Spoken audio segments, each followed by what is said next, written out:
For today, I'm going to be reading Miss Nelson is Missing by James Marshall. This is one of my favorite books. It used to be my sister's, now it's mine. So it's a really nostalgia book.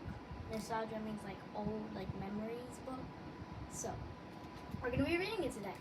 Miss Nelson is missing. The kids in room 207 were misbehaving again. Spitballs stuck to the ceiling, paper planes whizzed through the air. They were the worst behaved class in the whole school.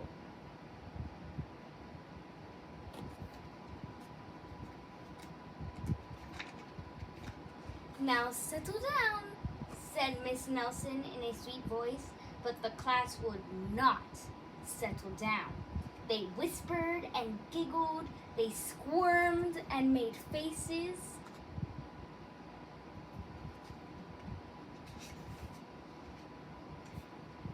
They were even rude during story hour, and they always refused to do their lessons.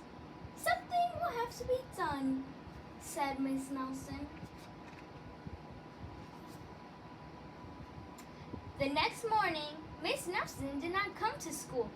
"Wow!" yelled the kids. "Now we can really act up." They began to make more spitballs and paper planes. "Today, let's just be terrible," they said. "Not so fast," hissed an unpleasant voice. That one.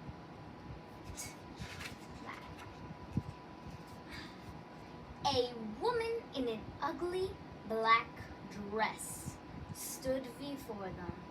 "I am your new teacher, Miss Viola Swamp." And she rapped the desk with her ruler.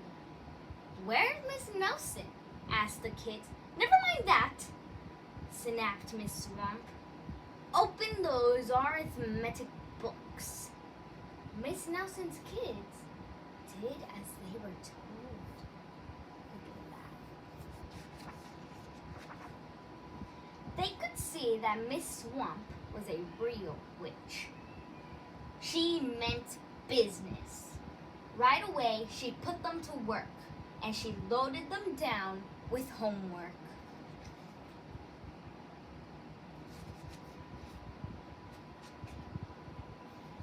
"We'll have no story hour today," said Miss Swamp. "Keep your mouth shut," said Miss Swamp. "Sit perfectly still," said Miss Swamp. "And if you misbehave, you'll be sorry," said Swamp. The kids in room 207 had never worked so hard. Days went by, and there was no sign of Miss Nelson. The kids missed Miss Nelson. "Maybe we should try to find her," they said. Some of them went to the police. Detective McSmog was assigned to the case. He listened to their story. He scratched his chin. He said. "I think Miss Nelson is missing." Detective McSmog would not be much help. They already know she's missing. Other kids went to Miss Nelson's house. The shades were tightly drawn and no one answered the door. In fact, the only person they did see was the wicked Miss Viola Swamp coming up the street.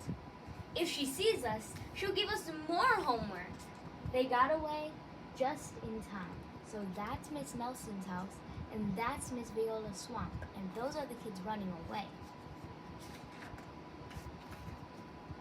"Maybe something terrible happened to Miss Nelson. Maybe she was gobbled up by a shark," said one of the kids, but that didn't seem likely.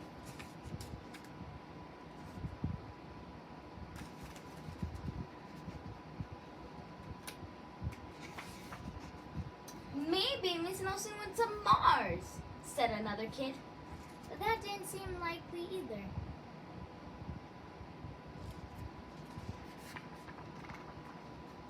I know, exclaimed one know-it-all. Maybe Miss Nelson's car was carried off by a swarm of angry butterflies.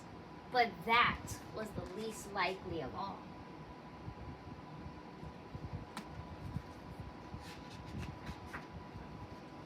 The kids in room 207 became very discouraged. It seemed that Miss Nelson was never coming back, and they would be stuck with Miss Viola Swamp forever. They heard footsteps in the hall. Here comes the witch, they whispered. Hello, children, someone said in a sweet voice. Who do you guys think it is? It was Miss Nelson. Did you miss me? She asked. We certainly did, cried all the kids. Where were you? That's my little secret, said Miss Nelson. How about a story hour? Oh yes, cried the kids. Miss Nelson noticed that during story hour, no one was rude or silly. What brought about this lovely change? She asked. That's our little secret, said the kids. And look at, they're all behaving during story hour. Just like kids I know. Back home, Miss Nelson took off her coat and hung it in the closet, right next to an ugly black dress. When it was time for bed, she sang a little song. I'll never tell, she said to herself with a smile. That whose dress is that? P.S. Detective Miss Mogg is working on a new case. He is now looking for Miss Viola Swamp. And that is the end of Miss Nelson is Missing. I hope you enjoyed this story because I certainly did. Tell me your favorite part in the comments. Bye!